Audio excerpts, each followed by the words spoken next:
Hello दोस्तों, आज हम H1B वीज़ा को डिकोड करेंगे।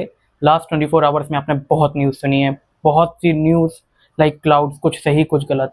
यहाँ हम टू द पॉइंट डिस्कशन करेंगे और ये डिस्कशन का हमारे आईटी सेक्टर पे क्या फ़र्क पड़ेगा, यानी हमारे स्टॉक मार्केट पर, उसको भी डिस्कस करेंगे। तो H1 वीज़ा में हुआ क्या है, यूएस ने 100,000 यानी $1,00,000 का फीस चार्ज किया है फॉर एम्प्लॉयज़, वहाँ की कंपनियों को, जो भी लोग इंडिया के वो लोग न्यू हायर करेंगे, work my word, new hire करेंगे, यानी new application for H1B visa. तो जो लोग अभी काम कर रहे हैं उनको कोई इशू नहीं है।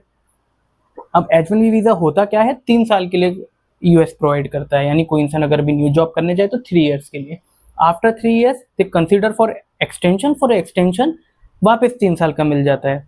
तो बेसिकली वन स्ट्रेच में अगर बोला जाए तो 6 साल के लिए आप काम कर सकते हो एक बार H1B वीज़ा लेके और एक्सटेंशन लेके। अब फिर उसके बाद एक रूल होता है कि 1 साल उनको बाहर रहना पड़ेगा यूएस के, उसके बाद न्यू एप्लीकेशन वो लगा सकते हैं।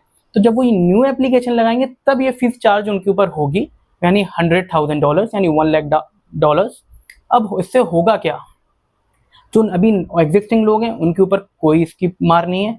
अब जो लोग न्यू आएंगे जॉब के लिए यूएस में, जो कि 2026 में जिनके लिए अप्लाई होगा 2027 के लिए, उनके ऊपर यह $1,00,000 की एप्लीकेबिलिटी है। तो मार्केट में जितना शोर है उस सब शोर को आप भूल जाइए, बहुत बड़ा इशू है नहीं जो इशू बताया जा रहा है। अब मैं एक्सप्लेन करता हूँ कैसे। अगर ये न्यू लोगों के लिए भी है, अभी एवरेज इंडियन का जो एक्सपेक्ट का वहाँ पे इनकम है यूएस में, वो है $166,000 यानी $1,66,000, $1,66,000 पर ईयर। अब अगर आप $1,00,000 की कॉस्टिंग को स्प्लिट करेंगे, मैंने अभी आपको बताया 6 ईयर्स में, तो मोटा माटी इसका मैथ आएगा $15,000 अ ईयर। तो अगर आप एक नॉर्मल लाइक लॉजिक से सोचें, अगर कोई एम्प्लॉय $1.5 लाख पे कर सकता है तो $1,65,000 भी डॉलर पे कर सकता है if he is getting something cheaper.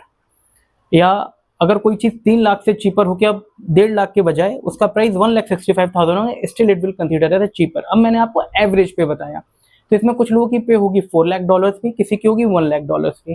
तो $4,00,000 कोई इशू नहीं है, वो लोग वहाँ बिल्कुल कोई उनको टेंशन नहीं है। अब जो लोअर स्केल के वहाँ एम्प्लॉयज़ हैं उनके साथ हो सकता है एम्प्लॉयर को थोड़ा अपना जो वो P&L करते हैं उसमें उनको थोड़ा तकलीफ है कि मेरे को कितना कॉम्पनसेशन में दे रहा हूँ, कितना मुझे उसका एडवांटेज मिल रहा है।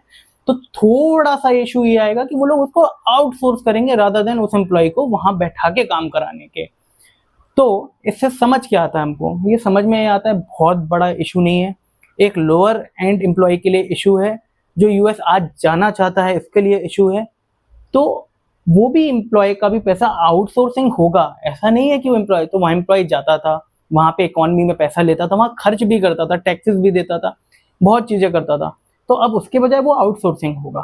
तो अभी एज ऑन डेट मैक्सिमम ये इशू है, हमको नहीं पता आगे जाके इस पर क्या डिस्कशन होंगे, बट एज ऑन डेट बहुत बड़ा इशू है नहीं आईटी के लिए।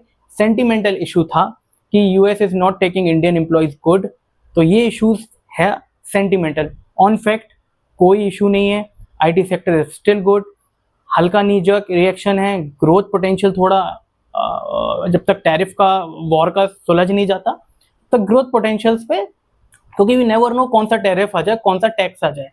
तो current situation is very good, there is no such situation only new employees के लिए होगा, एग्जिस्टिंग एम्प्लॉयज के लिए नहीं होगा, एग्जिस्टिंग के लिए भी और न्यू के लिए भी होगा। तो फॉर 6 ईयर्स के लिए कॉस्टिंग आने वाली है $100,000, एवरी ईयर नहीं है। जो भी मार्केट में आपको न्यूज़ है गलत न्यूज़ है। तो for such trusted news keep following us. Thank you.